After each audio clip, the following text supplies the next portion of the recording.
Hey man, I remember when you used to be just this new Joker coming out of school, brother. Look at you. You was coming out of school, man. Look at that picture, man. You was coming out of school, brother. You was coming out of school with like doing your thing, like Antron, I'm about to get in this. This is where I really want to be. I want to do some stuff out here in this motorsports realm. with a Look camera at around the neck. I know. Bring that picture back, though. Bring that picture back, man. That's when I used to have hair, man. We both had hair back We then. both had hair. Look, Yeah, we were trying to figure out our facial hair game too. how old were you in that picture? So it says 2001, so I was 21. 2001. You were 21. So 2001, I was 25 in that picture. Yeah, yeah, 25, man. Isn't that crazy? yeah. Shoot. Team 23. I know, man. Hey, the good part is we don't look much different unless we let our facial hair grow in. Yeah, yeah, yeah.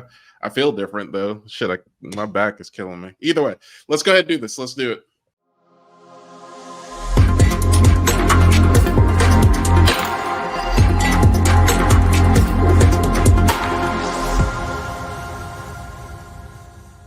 Guys, we made it. It's the season finale, and we made it. Welcome to Drag Illustrated's The Racing Business with me, Jason Dukes. This is the conclusion of our first season. We made it a whole first season.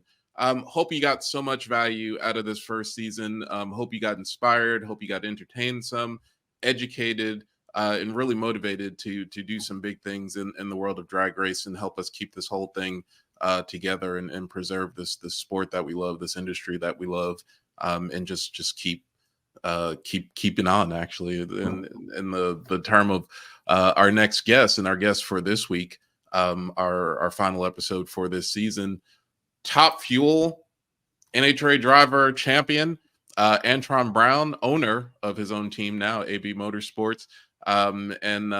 Look, this dude, we've gone way back. It's actually pretty cool. A lot of the guests on the show, I'm learning a lot as the interview goes on because I don't know a lot of the backstory. With a person like Antron, I've actually been following him forever because we've known each other forever. How about that? Look at that old school picture right there from 2001. I think I was still in college and Antron was pro stock motorcycle racing. So let's go ahead and just talk about the whole life and the business of Antron Brown, and let's bring him on. Our guest for this week's episode of Drag Illustrated, The Racing Business, Antron Brown. What's up, brother? Not much, Jason, man. You look at that picture, man, it brings up so many memories, man. Young guns, man. Young guns just have these big visions, big dreams, and for me, I always had this vision from way back then, and I think about that picture where I was already living part of my dream being a professional racer. But for me, that you could see how I inspired that I wanted more in my career, and I wanted to lay down some tracks to bring people together and to inspire people to do what they truly want to do. And I'm still doing it to this day, man. That was 22 years ago, brother. So 22 years ago, and look where I'm at now. So at the end of the day, it's just never quitting and never not believing and having big vision and shooting for all of it. Yeah. So let's talk about the where you are now. We start off with this picture. That's where you were then, but tell us all the things of Antron Brown now, all the things of AB Motorsports. We're two, I guess two single guys back then. Now you're married and have a family. So the current of Antron Brown isn't just Antron Brown. It's also Antron Brown and Antron Brown's kids and all of Antron Brown Motorsports. So tell us about everything you got going on. Man, start out so let's just start with like now. For one, like my family, for one, has been in the long haul for me. So like all my kids are growing up now, and 2001, my daughter was born at the end of 2001, Ariana. So now she's 22 years old, and she's dabbling a little bit back into racing now with her dance and her professional career that she chose to do, which is dance and entertainment. And my son Anson now he's 19 years old, and he's going to IU at University for a business administration degree, and he wants to go to the Kelley School of Business for his master's and do some stuff in entrepreneurship or business administration and take it to the track. And he's been racing junior dragster since he was 8 years old, and now this is his first year racing the sportsman bracket series type stuff. So having the blast with him, and then my youngest son Adler, he's 15 years old and very computer savvy, man, like coding and doing different stuff of that nature, doing 3D renderings and printing off 3D drawings and stuff of that. And he's just really like doing well. Like, and he's really impressed me on all the stuff that he's doing is really cracking me up. You know what I mean? He surprised me every day. And then on the business side of it, besides that, like, everybody knew that we went out on our own, and we parted ways with with DSR, but we still have a lot with DSR where they supply us with parts and pieces and stuff like that we buy from them. We rent from their shop currently right now, and just growing, man, just growing.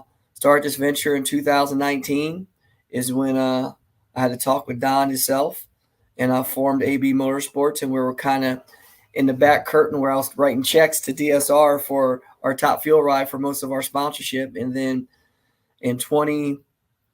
literally at the end of 2021 is where it really all began, where we brought employed for AB Motorsports. I got our team together that we won all the championships back together, with Brian Karate, Brad Mason, Mark Oswald, and all those three guys and myself being at the helm, bringing that all together, and then formulate a really good team based underneath of us that we can grow to not just be a championship caliber team, but we want to win championships. We want to change the sport. We want to grow, and hopefully one day we can have a second car here at AB Motorsport. So our main focus is always looking forward and growing, man, just literally growing, and help growing our sport of NHRA Mission Foods drag racing now. Now Mission Foods is our head sponsor of our sport, and we're just pushing there, man, is trying to do a whole bunch of stuff on that side. And here we are now going into 2024. We have 2 years on there for our belts of running our race team and growing with our partners like Lucas Oil, who's a great partner. Macco Tools has been my primary sponsor for all these years, and they've been the foundation. They've been our foundation with all of our distributors and helping and growing the business, bringing new people to the fold to become Macco distributors. Test Drive, a Macco Tools franchise, is our new theme now, where we got people to come in with little to no risk to come in and see if they like becoming a distributor. And we hook them, we get them in, and then make them successful. That's what it's all about. And then Lucas Oil, they've been a really, really big partner coming aboard, where we're becoming a part of that brand and their brand awareness of pushing that across the whole series of drag racing. And it's been an honor to me to join the Lucas family from Forest, Charlotte, and Morgan now at the helm with his wife, Katie. And it's been a blessing to me to be a part of that group, because they really push us and helped us along this way to be to where we're at right now. And they've been really, really instrumental in what we do in Toyota. We've been with them since 2008. They stuck with me, part of that family. And they're the ones that really pushed me out there on the limb and say, well, if you're going to do it, you need to do it. You need to do it now. And I was like, all right, well, let's get to marching, and brought it together. And I tell you what, in the family at Hanksford's Metalworking Solutions, they believe me since day one, and they've been behind me every step of the way in every shape or form of what we could do. I could talk to them, helping us with R&D and different stuff of that nature. So we have so many great partners in FVP, Factory Verified and Proven, like, Factory Motor Parts. That's their brand of parts that they sell and products that they have out there. Is the FVP is their product brand. And they came on, this was our first year with them. They've been awesome, man. Awesome to work with. They're very engaged at every race, pushing, promoting, and putting us out there. And the FDC Fire Department boys, they've been our sport grow and bringing other people and companies and corporations to the sport of drag racing. And that's what it takes. It takes a family, man. As you know, that's why you're part of this Drag Illustrated program right here. We're talking about the business side of motorsports and drag racing, is that it takes a family. You got to build those relationships, and you got to water them each and every day to see them blossom to grow into bigger things that could bring more teams to the sport. Yeah, and I'll tell you, I appreciate you saying that the way that you did say it, because that's one of the purposes of this show. Like a lot of people, they see top end interviews, and they just hear people rattle off names and rattle off sponsors, but don't really get that, how in depth each of the relationships are, and as you said, how they need to grow and blossom and be nourished. Yeah, because without them, we're not there. You know what I mean? And thing about it is, well, a lot of people don't realize is that we are an extension or a part of the brand that's on our race cars. We are a part of that brand, and we are the spokesperson. We are the people, the catalyst. And now it's so different and unique in the form of motorsports is that we're not just a brand representative. You're just a brand representative, but for the most part, myself, I'll become a part of a company where I go to conventions and I speak. I motivate the sales team, or I'm a part of the sales force, or a direct ROI is where I bring them in and I'm tying my partners with other partners. Like GetTrex is is like Steve Bryson's is a part of our fold where we've been friends forever, and he helped us when we first started racing our first couple years in there. And then he's helping Angel, who's on our satellite team, who we're bringing her up amongst the ranks in the A fuel class.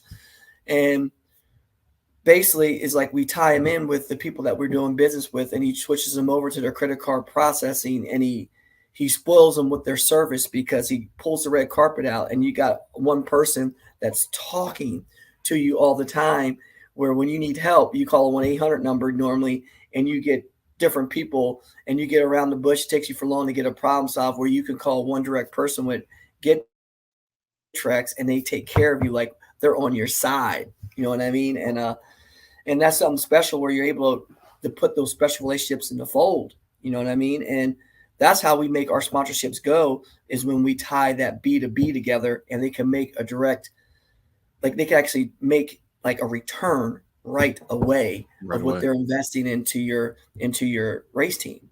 And when you do that, it's a win-win for everybody, and they're able to give you dollars to go forward, where you become a part of their sales task, but also a brand representative that they feel confident in. Because if you sell the product that they're putting out there, that means you believe in the product.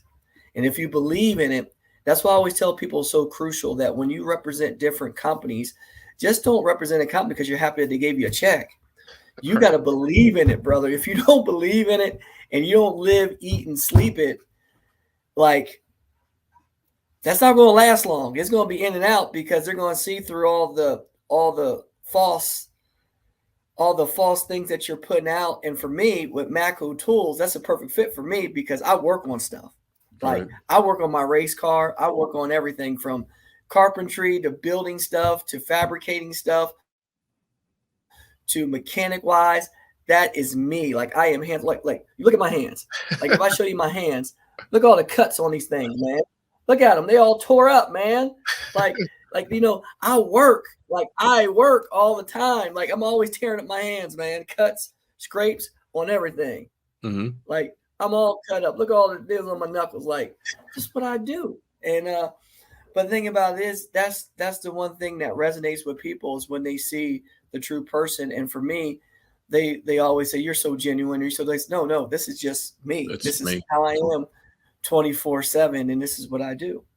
Yeah. 24/7. And for 22 years and even longer than that. Tell us a little bit about the satellite team and what you're doing with driver development. Well, we have a deal that we've brought out that we call, the AB Accelerate program, and it's not a driver development program. That's just one extension of it. It's like we have a cloud of things. Like, we have the nucleus, which is to make people the best version of themselves. That's what's in the nucleus of it, right? Then it bridges off to, like, Angel, she used to race pro side bike. Well, I talked her in. That's my fault. That's not hers. My fault. Where I made it all the time, where I've talked her and said, man, you need to try a fuel car. Well, she can't go top fuel racing, so she started with A fuel. So we're helping development on that side. But I'm helping to bring funds there by we created a deck to solicit the sponsors and bring sponsors. But Angel was already a spokesperson for Mission, so Mission gave her a little bit of backing because she is a spokesperson where she does a Missing Too Fast Too Tasty challenge. She's out there, and she was with Mission when she raced for Vance and Hines on a pro stock motorcycle, and she's growing there. Well, that's just one avenue of it where now Hanksford is taking a liking where they want to jump aboard and do a little something with her. Then we can get Trex, Global Electronic Technology, which is a credit card processing company with Steve Bryson and Pat Galvin. All those folks over there are coming in where she can be a spokesperson for them, where we can bring up the revenue for her to race a fuel car. You know what I mean? And then hopefully we can get a partner over there like FEP or somebody like that, or FDC, where we can grow it where it could be another part of the extension where we can actually bring another team out there. You get what I mean? So that's all part of development. But what we do is people come to us all the time where they need help they have a relationship built with sponsors, but they don't know how to pitch the sponsor. So we can educate them on the different things about, all right, well, what's this company do? Where they're going at? What's the roadmap? Well, how do we incorporate you to become a part of that to go forward? And then we show them a way that, okay, well, if we bring them aboard, we can maybe go after this company also and tie these two together and have a B2B together on the back end, and also generate more revenue for those companies where they can spend more with you for the advertising deal where you're going to be their spokesperson. Do you know everything they do? Right. Do you know what they're all about? It's not about just getting them. You got to retain them. So you got to cater to them each and every day and fulfill their needs and help them push forward in their ongoing battle to make their business better and to raise their business. So we try to educate on all that. And then we have a lot of people coming where, you get all the people that think, hey, man, I want to just drive for you. No, it's not that. Like, it's way more than that. Like, it's just people that don't understand, and they just need to get educated also. They just don't know. You know what I mean? They think it's just easy. Man, I want to race for you.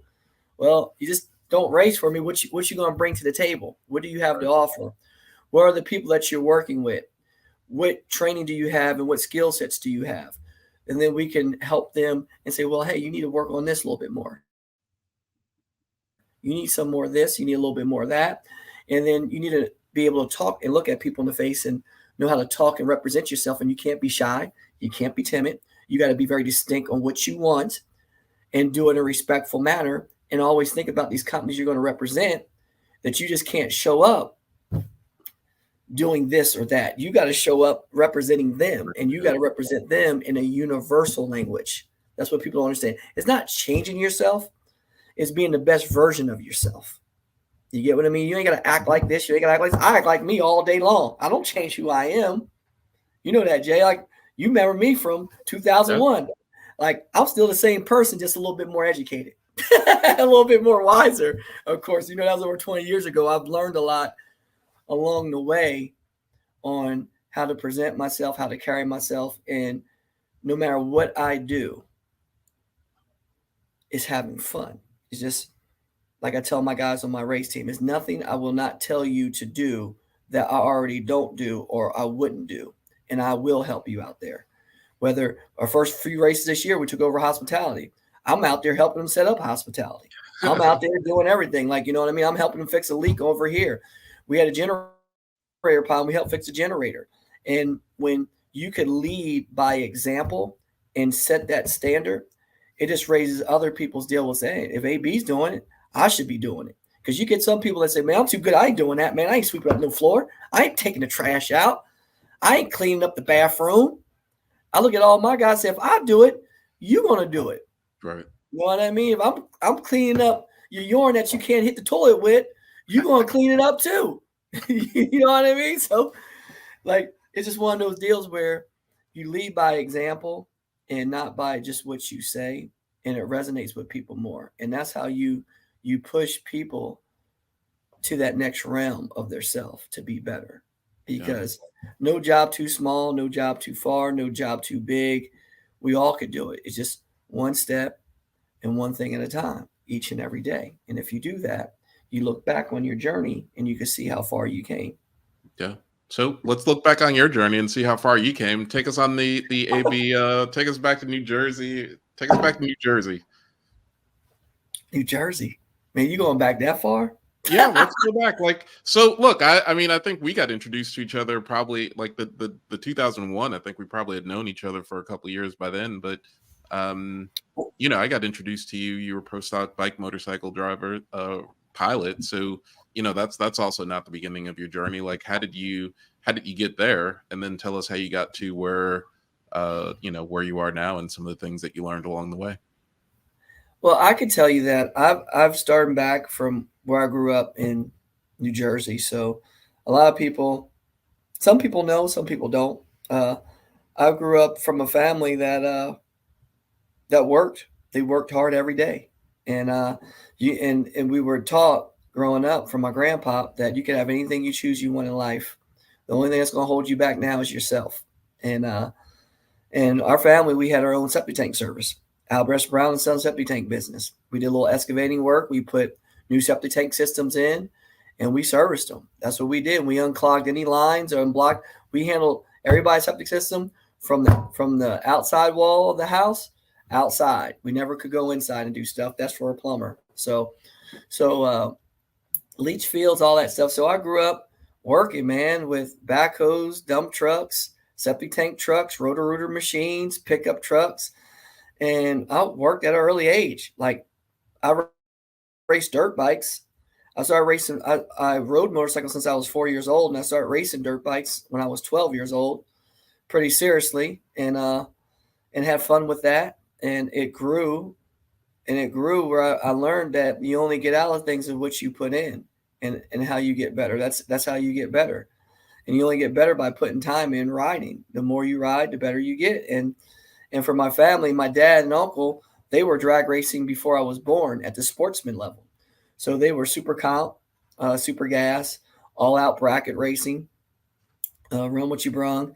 And I grew up around that, like week in and week out. Our motto was we worked hard Monday through Friday, and sometimes we take off a half day Friday so we could leave early, go to the drag strip, and we raced on the weekend. And occasionally we went to like the Gamblers race on Wednesday night at Acco, New Jersey. So that was some of the things that we did. That was a lot of fun, and growing up as a kid. But the funny part is that my dad and uncle and my grandma had taught me and my older brother, my cousin Andrea, my younger brother Andrew, work ethic as we grew up as kids. And is one of those deals where, we worked before we played. I didn't have the normal childhood like all the other kids did, where they got to go ride the bike up the street and go play and stuff like that. That wasn't my life. That wasn't AB's life. So needless to say, I used to see my friends ride their bikes in front of my house, going to play with each other, and I was envious. I was like, man, I want to go play. My grandma said, no, boy, you got to work. You got to go do this. You got to go do that. You got to go do that. And that's how it was. And and growing up from that, I think that's molded and shaped me into the person I am today, is because I never stopped working. And work is just a part of me, where I know if it's something that I got to have or something that I want is what I got to do. So. And so then how did it progress to pro stock motorcycle? It progressed throughout those years as I was racing those dirt bikes and stuff like that. I couldn't afford a race car. So the craziest part of it is that I started off with a street bike, built a street bike, started drag racing street bikes. And that's when I met Troy Vincent at the drag strip. And he married my cousin Tommy. Tommy Hendricks now is Tommy Vincent. And she's the one that told him about me. And he goes, I got a cousin that races motocross. You really need to see what he's about and everything else like that. And she made the introduction, and she told Troy about me. I started racing Troy street bikes, and that's how it started. Where I literally came out there, kept my head down, and put the work in. And Troy, I owe a lot to him and my cousin Tommy, because they believed in me. And they gave me the foundation. They gave me the tools, and they put me out there where I never forget, man. It was like culture shock when Troy goes, hey, man, I'm going to focus on my career. So if you want to do this thing, you have to take this thing over. And I'm like, what? like cold, brother, like kicking me out. Like, this is what you got to do. He goes, you can make payments on the truck and trailer, and this is the payments I want a month. This is what I'm going to do. Well, I'm not going to put no more money into it. This is on you. It's time for you to make it go. And then that's when I went out there and seeked out sponsorship and worked on things and got some money, and it really helped to make things go. And I tell you, man, that brother, that right there was the survival of the fittest. And man, let me tell you something. It was stress every day to make that thing go. Where we were living paycheck, because people don't remember is 9/11 happening. I remember when 9/11 happened, and then the whole world kind of slowed down. The sponsorship kind of went out the window because everybody started tightening up the reins. It's like a baby recession happened after that because people didn't know what to expect. And I remember, man, I was selling sponsorship from race to race at every venue that I went into, and making it happen. And we were winning races that year, making it happen. And that's all I knew. And I was like, man, I'm going to have to figure out how to get a job. I'm going to have to do something. And I stuck after it. And then that's when me and Angel got together. And it was funny because she came away from Star Racing. They just won the championship the year before, and we finished second in the points that year before. And then we're going to the next season. So we're 1-2 in points. I said, if we can't get a sponsorship, nobody's going to be able to get a sponsorship. Right. And that's when we met General Cabinet. We landed sponsorship with the U.S. Army. And then we ended up racing for Don Schumacher Racing at the time because he had exclusivity on the U.S. Army sponsorship. I couldn't just take the U.S. Army sponsorship and race it underneath my umbrella. We had to do under DSR. So that was the one thing that was a little kink in the side, but we was able to keep racing and moving forward. And yeah, well, and actually to that point, I think, that's our paths sort of continued to go like this. But when you were doing the U.S. Army Pro Stock motorcycle bike, I was back at Gateway at that point, and I would be out there with you guys testing almost every week. And yes. What's that? I remember that. Yeah, and it was one of those things where it was like, like to the outside world, it was like a DSR program. But, when on a test day at the racetrack, it's like, man, this is like Antron's team. And, like, what are some of the things that you learned? A couple things. One, running a program like that with the complications of the sponsor and the partnership and things like that. And just, running a program like that where people are looking at it and they're like, man, like, you're not just representing yourself, you're representing the Army, you're representing Schumacher Racing, Angel's legacy, like all of these things. I know. So I remember back in the day, like you're talking about with DSR, like, we ran that operation, you know what I mean? Like, it was plug and play. It's like, it was still our operation, Jason, like, where we ran it day to day. So a lot of people, we weren't just I wasn't just a rider. Where I worked in the shop, helped put the bikes together, wired them, did the drawings of like the neck, the rear ends, and my co-owner at the time, like he was my co-owner before he did, was Mark Pizer. We came in together and he built them. He was a fabricator where he built the chassis, welded them up, and do all different stuff to them and everything else. And he was very, very talented, man. Very, very talented. And we ran that whole program where we were just underneath Don Schumacher's umbrella. It was plug and play, and we competed for championships. And I remember them days like yesterday. Angel and myself as teammates with Mark, and we have Steve, who was our engine builder, who's still here at DSR, that does this is at DSR, who does all the top fuel cylinder heads now. That's why our program is so tight over there, man. It's pretty cool. And to see all the stuff where we all came from and where everybody's at, and I look at it. The fabricator guy with the glasses, I forget his name. Yes, that was Bernie Haliski. Yeah. Bernie, that was old Bernie. He used to build midget car chassis, and he worked for us and stuff like that, man. And I'm sorry, man. Like, you see me doing all this stuff, but look, I'm doing my first form, getting my Opti Reg in this morning. Hey, go for it. St. Louis-based company from where you from. Blue. You know what I mean? Yeah, see that? Oh yeah, them boys are out St. Louis. They help us out all the time. Like, that's how I stay in shape and everything like that. But I had to get it in this morning, man. See, look, it's almost like I'm doing a commercial, but I really ain't doing a commercial. I'm just doing my normal stuff that I do during the day. Yeah. No, I'd not do some work, but I know those guys from the sports car racing side. They run a Porsche. I know, man. I'm trying to get them out in the drag racing world, man. Actually, I've been trying to get you to when we race the sports cars in India. I've been trying to get you out there. We gotta make that work too. Oh, we can Um, do that. You know what I we'll mean? do it. But that's the fun part about all this stuff. But we ran all the operations. A lot of people never knew that stuff. Yeah.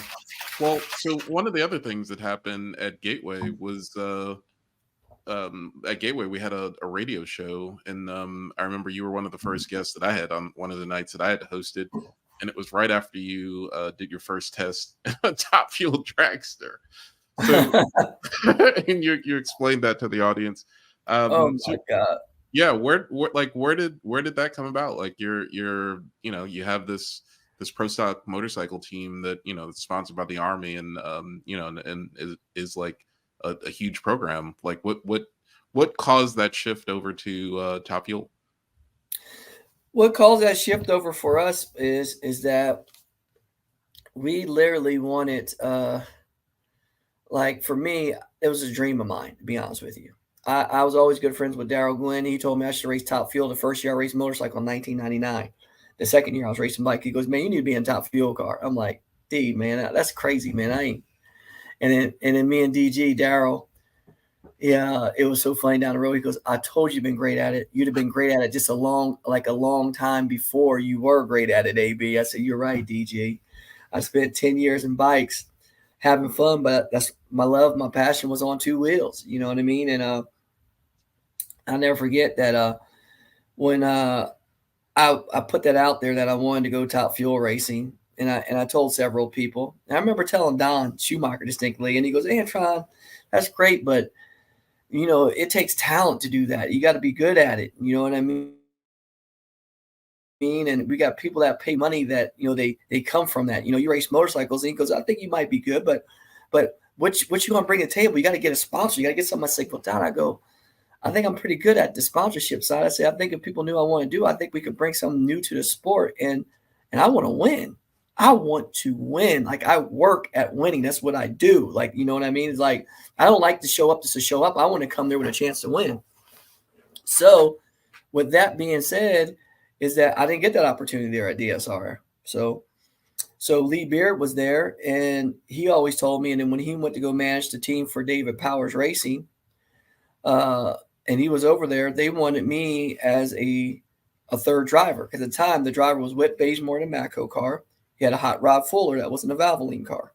And David goes, well, Antron, I just want to have you sign an agreement with me that I can solicit you and use you to go out and to try to get sponsorship for you. And I get sponsorship, we're going to put you in a fuel car because I think I could sell you. Mm-hmm. And I said, absolutely. So I kind of went underneath their umbrella, but I was still racing pro stock bike at the same time in the U.S. Army for Don. And I was up front with Don and let him know. And I never forget Don said, don't get your hopes up. Don's a realist all the time. Like, right. He's not like a negative person or a positive person. He's just a straight across the board realist. He's like, look, it's a matter of fact deal that it's hard to do it. But if you got it, hey, I'm happy for you. Right. And lo and behold, as the year went on, they started soliciting me, put me in decks and doing different stuff, and got a little bit of stuff back where it was like they were getting some money interest, but it wasn't stuff to do big deals for a whole year. And at the short term, Whit Bazemore and David had a falling out where he left the team, and they put an intern driver at the end of that year in the Matco car, David Bach, and he was doing a really good job, and he was going to the finals, 2 deal, but they let him know that they're looking like Matco is going to pick the driver. It's an intern driver because it went. And then I got asked a question at the end of that year. Maybe we could get you with Matco. Matco was always already a major associate sponsor of our U.S. Army bikes and everything else like that.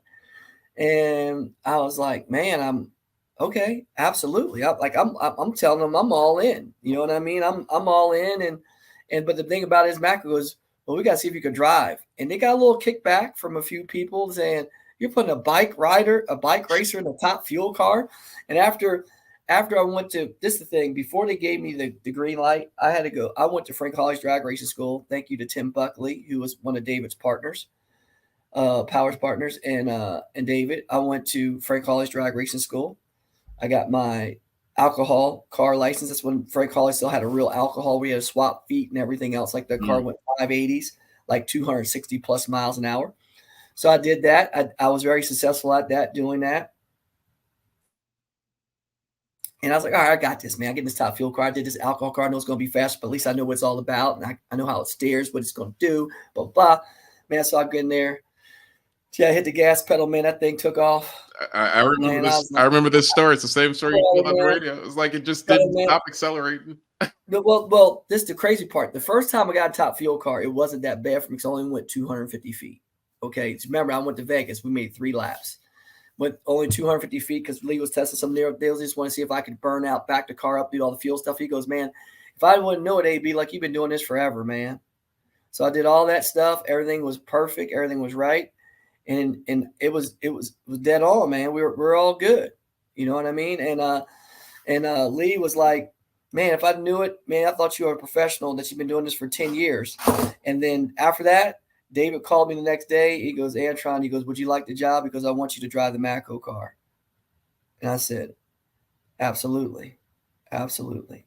And that's where it all took place. It all transpired and it took place. And then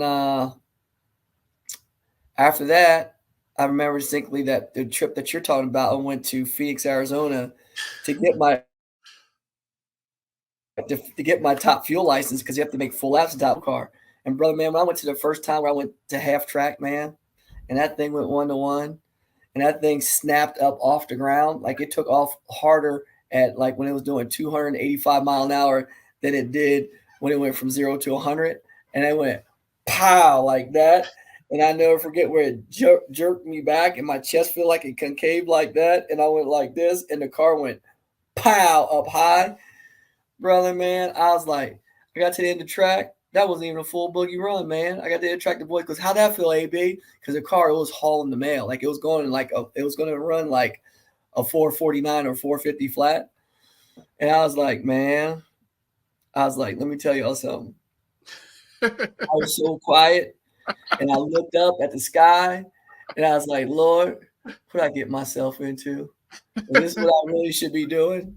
And needless to say, man, it had me. It really, really had me. You know what I mean? So it was pretty special. It was one of those special moments that I'll never forget. And that's what made me who I am today. Yeah. Well, from a business standpoint, I mean, not to shift from racing to business so abruptly, but from a business standpoint, the Lord, what have I got myself into? I want to play off that a little bit. The Lord, what have I got myself into? How often, from a business standpoint, do you end up asking yourself that? And what's like the AB like secret for getting through that moment? Man, so like for me, I would say to like when you go through those times, like when you're going through that, like those moments, like, you know what I mean? Like when you're making, like you're taking a chance at the end of the day, plain and simple. Like for me, I took a chance to change everything that I knew in racing. Like I knew everything about motorcycles, everything. You get what I mean? And then when I made that change to Top Fuel, it was a big one, man. And it was nerve-wracking. I wasn't scared. I would say I was nervous because if you're scared of something, you will not do it. You get what I'm saying? You get nervous, but you got to come over top of that fear. And once you do it, and once I got through it and got to the other side, I've learned something that has resonated and stuck with me my whole career and my whole entire life. And this is the thing I learned. When you start getting comfortable, and this is the key word, when you start getting comfortable with being uncomfortable and understanding how to navigate it, that's when you get dangerous. And what I mean dangerous is that's when you get to a realm that there's nothing that you cannot do. is nothing that you will ever put a barrier on yourself at all. Because it's not that, the thing about what people have in their mind is that if they fail at something, they messed up. You know what I mean? And they end up quitting or they're done. And that's the bad part about that.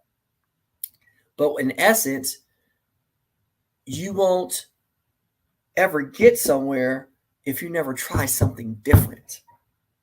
And that's what people don't do. They want to stay in their comfort zone. And I took myself, Jason, out of my comfort zone to literally move forward. Was I uncomfortable? Oh, yes, I was. Every step of the way. I had sleepless nights when I even started this race team. I had sleepless nights when I started doing something different in Top Fuel. But then when I started getting comfortable, brother, I was just like, oh, yeah. I was meant for this. I was meant for it. But then I was never really meant for it. Nobody's never meant for anything. But what you're meant for is to push yourself and to get uncomfortable, to do different things, to move forward and to do different things and to go outside your normal comfort zone. And when you do that, you start growing exponentially. Yeah. A question about that specifically, like how do you also manage that being uncomfortable with like both your inner circle and outer circle, right? Because I mean, even me as being like a longer term friend, like there's some things you've done where it's like, man, I've been uncomfortable for you, right? And and I'm probably like outer circle, right? Like talk about managing some of the inner circle, and note, like, these are questions I'm asking because people both on the business side and racing side, like, it's not just managing yourself, it's managing yourself and also your inner and outer circles. So just tell me a little bit about that question. Well, see, the thing is that I do have people in my inner circle when I was doing all this stuff, even starting this race team, that was super scared. They were like, I can't believe you're doing this. Oh no, don't do this. And then now that we've been going, they're like, you're fine. It's like, no, you don't understand. I said, I did have those days. You know what I mean? They look at it from the outside because they see it keep on going. I do have those days where you're looking at the bank account and the bank account's like near zero because you have so many bills going out and you gotta manage the cash flow because you got money coming in to pay the bills, but the money ain't coming in for another 5 days, or the money ain't coming in for another 10 days, and this needs to be here, this needs to be there. In the off season, you got to prepare for next year, so you got big orders to come in, but you don't have a lot of money in right now, but you have a lot of money coming in maybe January and February. You get what I mean? So Yeah. so you have those days, and the thing about it is, for me, I've learned not to think so far out, because if I do, it gets overwhelming. You know what I mean? You overwhelm yourself. A lot of people always overwhelm themselves because they're always thinking about the end result. They're always thinking about the end result, and they're not focused on where they're at now to do that to the best of their ability. And they can't do it to the best of their ability. That's why their whole project turns out blah, because they're trying to think about everything at one time Right. and figure out how to do everything at that one time. You get what I mean? And for me, that's one thing that I guess that's, if I have to say, that's one of my superpowers, is that I never let the stress weigh me down. I literally think about where I'm at this given moment, and I'm focused on this now. And sticky notes is my friend. I write a lot of these out and put them all over the place. Right. And then as I'm able to take one down and throw in the trash, that's like my healing. Like, that's my, because that's done. That's done. And my checklist and everything else that I do is the same way. And when you do that, you're able to accomplish more and to take the appropriate break. Sometimes you got to walk away and take a break. If you keep on doing it, you think you're getting more accomplished. You're not. You're just weighing yourself down and you're doing it slower. Sometimes you got to go, you know what? I'm going to do this tomorrow morning, Right. early, and get it out. Or I'm going to do it tonight, late night, when nobody's bothering me. And that's the trick of the trade, is to be able to do that. And And I think my outer circle, I had a lot of people going, man, I didn't know you were going to be able to pull this off, but you do, because you got to remember, this is what I do for a living. I am a professional drag racer and team owner. I have no other business. This is my business. This is what I do each and every day. I focus on how to generate revenue to race a car that goes 3.6 seconds at over 335 miles an hour. This is what I do. And when people come in there and they tell me, oh, we should do this, or we should have this, or we should have that, I'm like, well, this is what I do every day. I don't have another job that I go back home to that I make millions of dollars and I pay for this and do this as a hobby. This is what I do. This is literally what I do. And I work hard at it every day because this is what I love. This is what I love, and this is my passion. And this is one thing I tell people: if you love it, eat it, sleep it, drink it, eat it, and dream about it, man, you already became what you really want to become. Now you just got to live it. And for me, I've been dreaming about this since I was a kid, and I'm just living that true American dream. And I go through hardships just like anybody else does. But anything that's worthwhile having, it doesn't just happen. You got to put the work in. Yeah. Well, and I'm almost like an Antron Brown historian because I've been there and watched the whole thing. You've been on the whole thing. Yeah, for real. But like I really want to stress to people that it like hasn't been this like constant just uphill battle. Like it's gone all over the place, and like you're not just a person saying like that, that your superpower is like prevailing when you're distressed. Like there have been a bunch of things. So I mean, can you talk a little bit about some of those moments, right? Like we're in the history of Antron Brown, we're at the David Powers era, but then that had an ending, and then there was sort of like the Mike Ashley era, and then that had an ending, and then DSR, and then all of those things. Like and Mike came on and told us some of the stories. He was the guest on our third episode. So can you just tell us about just some of those and what you learned in some of those and how you overcame that? Well, the one thing about it is David Powers.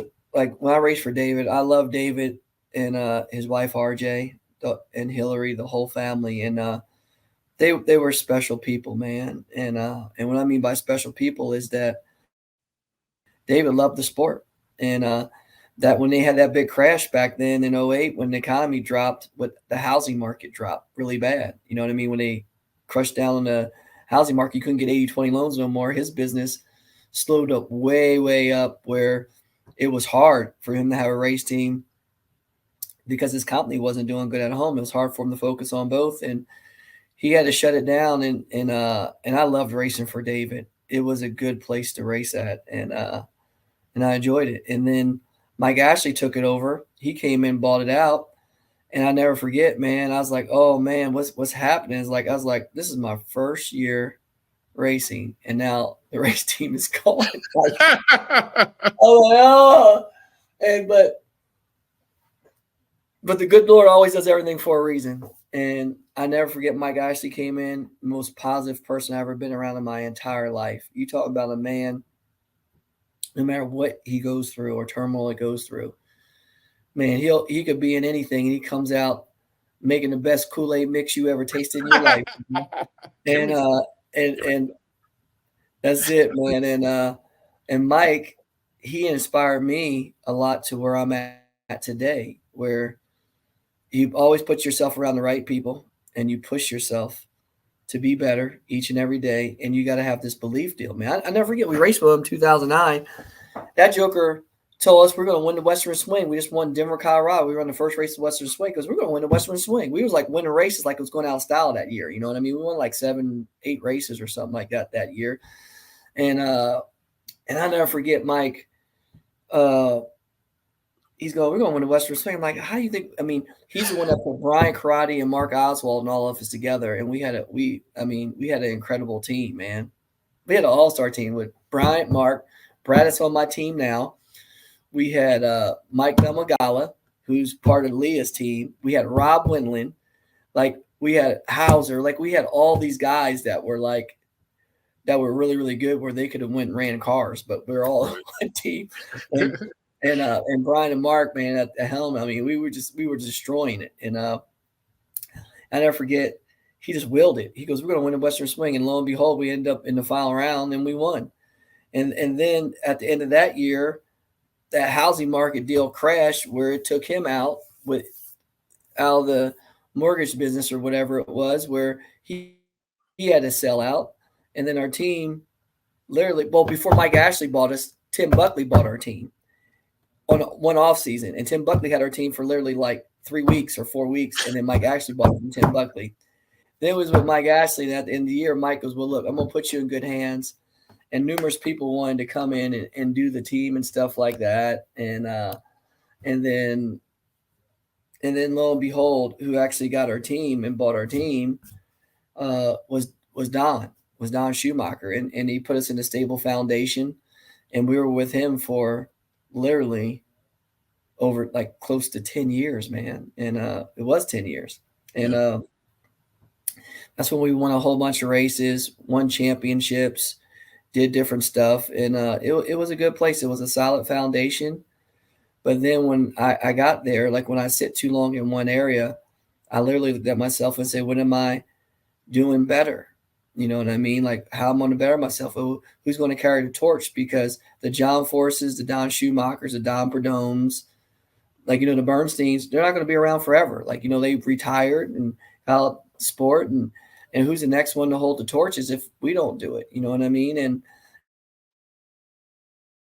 And that's when I took it beyond myself. I talked to Don, me and had some deep conversations, and he tried to talk me out several times. I wish he did a little bit better job of talking me out of it, but he wasn't talking me out of it. So and here I am now, and lo and behold, it was one of those deals that I think it was like a chain reaction where other people saw me doing it, going, "If AB could do it, I could do it," And I know Caps was one of them where we had deep conversations, and he went out on that limb too. And I said, "Caps, you should have did it like years ago. Like, you've been in this sport, you've been like a face of so many big brands, like you were carrying the brands, and shoot, he was one of my heroes. That's like, I would have come race for you if you had your own team. I would have been racing for RC for a long time ago. You know what I mean?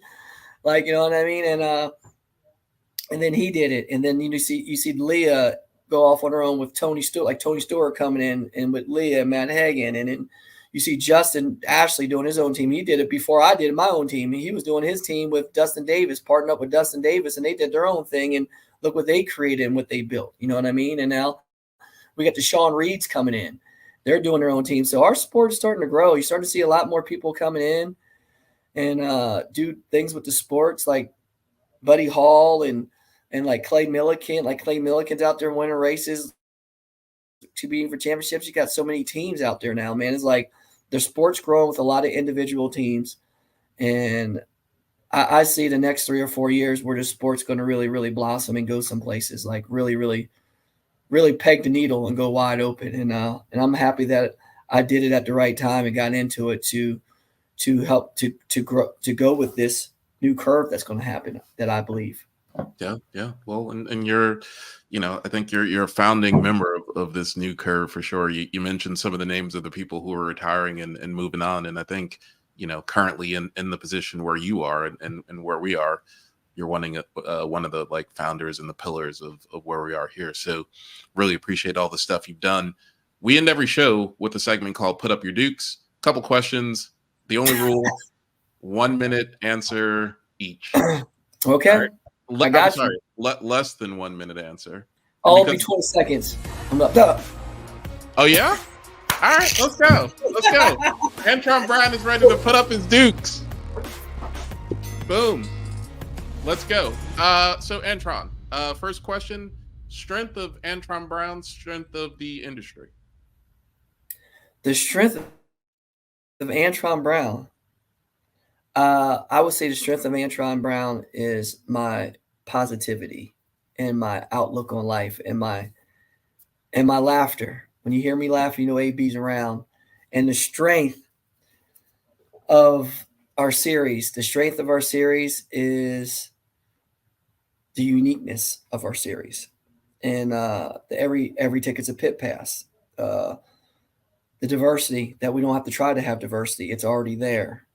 We you can race what you brung at drag racetracks all across the country that you can go to for like $10 or $25. You could go street race at the drag strip, not street race, but drag race at a drag race. Take your street racing to the drag strip is what we do, and that's what I love about our sport, and that's what makes our sport so unique is that the access, the all access to it. We bring you in to the locker room. Biggest weakness. My biggest weakness, oh man, my biggest weakness is saying no. That's my biggest weakness. I cater and I do too many and I never stop. That's one of my biggest weaknesses. I think it is that I never make time for myself. Pretty much Biggest is my biggest weakness. biggest opportunity. My biggest opportunity, my biggest opportunity. I think my biggest opportunity right now is what our sport of drag racing has to offer. The sport of NHRA drag racing has to offer so much, and the opportunity is now.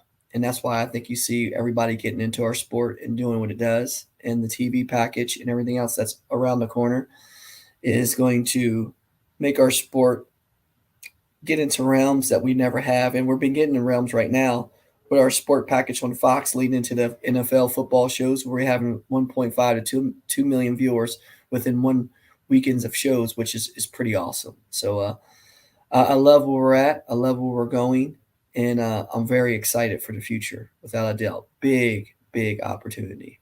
And it's big opportunity at ABM for all these listeners out there. Come on, be a part of the AB team. Let's go. Let's go. Biggest threat. Biggest threat? Oh man, that's a hard one, man. The biggest threat. Uh, my biggest threat is my son coming up racing me. Is my biggest threat. Most overrated and underrated part about being Antron Brown. Oh man. Oh, the most overrated. The most overrated part of being Antron Brown is that I do get tired. He's heard me on. The overrated part is that, man, I never stop. That's very overrated. I never ever stop. Is over. Yes. The underrated. The most underrated is that when people think that I'm not listening, I really am listening. They just don't realize it. They don't realize it. That's very underrated. What's the last thing that you have to say for the younger generation, the generation coming up behind you? The younger generation, this is what I'm going to leave with you. Okay. I'm not going to leave this thing because they hear this all the time where people tell you got to work hard. Well, that's a must. That ain't, I ain't even going to tell you that. That's a must now. And the thing about it is, what I want to tell the younger generation is to prepare yourself for opportunity. Prepare yourself. And my challenge to each and every one of you out there today is while you're getting all your education and while you're learning, whether you're learning a trade, you're going to college, or you're in high school, trust me when I tell you this. Just don't study to get a grade. Don't study to get a good grade in college. Don't study just to pass your certifications if you're going to a trade school. Study and understand what you're studying and what you're learning and how to use that in your everyday life. Learn how to use that skill or what you're studying in your everyday life. Because when you understand how to use that in your everyday life, It's going to take you to realms that you never dreamed that you can ever achieve. Trust me when I tell you, because that's what people fail to realize and to understand is to how to take the knowledge that you're seeing or that you're learning and apply it in your everyday life. Like if you got calculus and you're learning probability problems, right? How do you use that in your everyday life? I can tell you how you use it. It's just like going to a racetrack. You got 20 teams with different parts, different people, different parts, different pieces, everything. And they all put together, but yet we all run within 100th of a second each other. It's pretty amazing. So it's not saying that everybody's doing something wrong or right, but there's always one winner and there's always somebody that wins the championship. So what that means is that you're not doing it the wrong way. A probability problem tells you you're not doing it the wrong way, but there always is a more efficient way or a more efficient answer. So once I learned how to put probability problems in my everyday life, then I stopped thinking about it so bad that I had to spend 45 minutes to an hour doing one problem where there's no defined answer.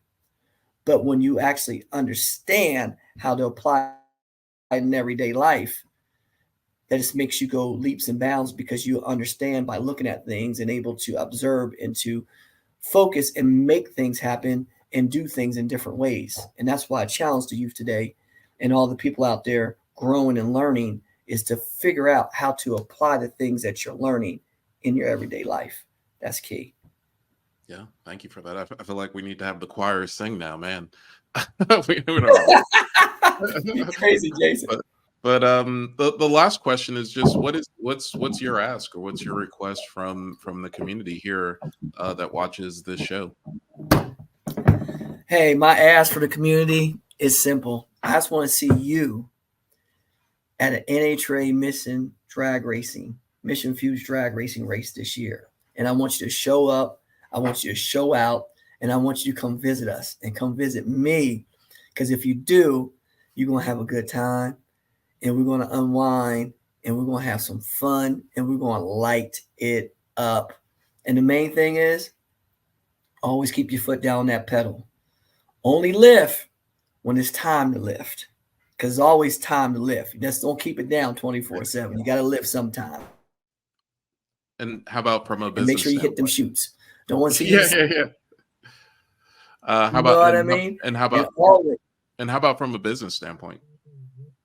well, business standpoint is every day. So every day for business, what I would like to tell people all the time in business is that money is all around you each and every day.